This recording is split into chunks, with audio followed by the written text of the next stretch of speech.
Now to our Fox News digital politics editor, Chris Stirewalt, and Fox News media analyst and host of Media Buzz, Howard Kurtz. Great to see you both. Stirewalt, what did you make of that? I mean, just the hour that we just saw. Well, I will say this. If there was any question in the minds of Donald Trump's rivals about how to get his goat, you talk about his business.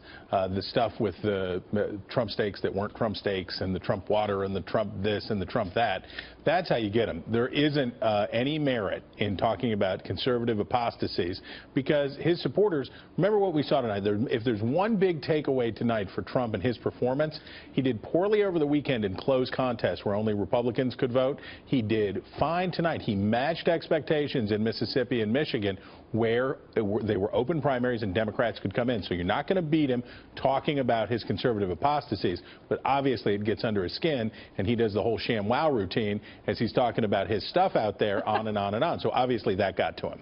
You know, Howie, you could spend a long time fact-checking what we just heard, the remarks about Trump steaks, the remarks about Trump University, the remarks about his head-to-head matchups with Hillary Clinton. You know, at the last 9 polls show him losing. 7 out of those 9 he lost against Hillary Clinton.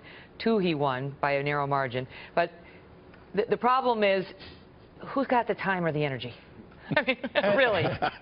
And those who do, the fact-checking never quite catches up with them. I have a different take watching that show, that hour. I mean, it was part political speech, part score settling, part home shopping network, and also in part his attempt to, you know, keep the attention of the news media. And I was sort of surprised that he was spending so much time responding to Lindsey Graham, who's been out of the race for weeks, responding to Mitt Romney, talking about his companies.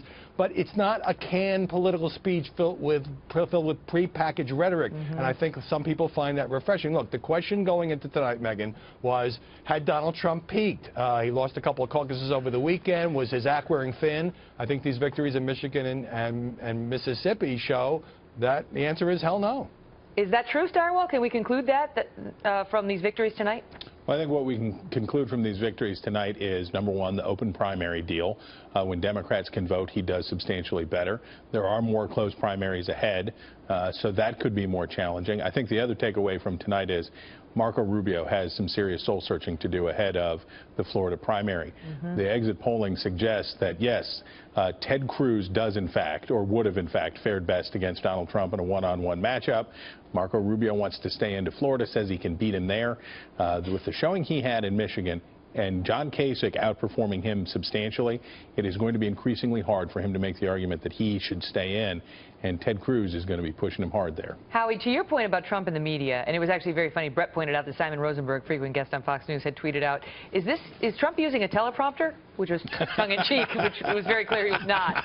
But that's part of what people love about him. I mean, he is a breath of fresh air from that standpoint, because we have all heard these canned speeches a million times. That was anything but canned, and it's fascinating television, as Trump has been from the very beginning. And what we saw on the 4-box here, we can see us, we can see all of our competitors, was everyone for an hour in prime time on Donald Trump. It was entertaining. He was obviously enjoying himself, which makes it fun to watch. But I think the larger point here is, in the last 10 days, as the remnants of the GOP establishment have thrown everything that they could at Donald Trump, as his media detractors have really sort of dialed it up to 11, I mean, he's taken a lot of incoming. A reasonable expectation would be that that would knock him down a couple of pegs. These results in these 2 states indicate that it really hasn't hurt very much. So the people who are trying to stop Donald Trump, keep him from the 1237 delegates, turn it into a 2-man race, they must be scratching their heads at this point and say, is there a kryptonite that can affect this guy? Does he have any weaknesses? Not that he's going to win every state, not that he's going to wrap up this nomination, but he certainly seems able to outdo his competitors, and particularly Marco Rubio, in most of these contexts. John Kasich may get another look. That last point is certainly true. I want to ask you about the gender gap, Chris, because the exit polls have some bad news there when it comes to women and Donald Trump, and they've been reflected by an earlier poll we saw today from ABC News, in which case he had a significant issue with the women. His support from women, according to that earlier poll today, ABC News, Washington Post, is 20 points lower than it is with men.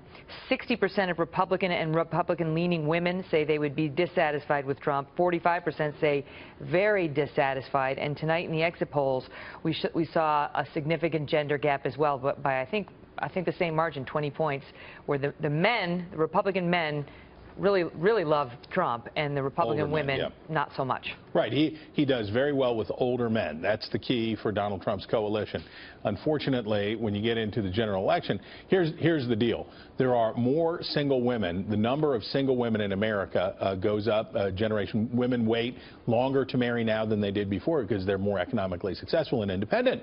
So that means there are fewer Republican votes available. On and on we go. That means winning with women, not just married women, but also single women, becomes increasingly important. And women thus far have been hard on Donald Trump and not gone for his candidate. But what happened? Because he had evened out the gender gap, I think, as of January. And now here we are on March 8th, and it's back to 20 points. What happened in between those 2 points?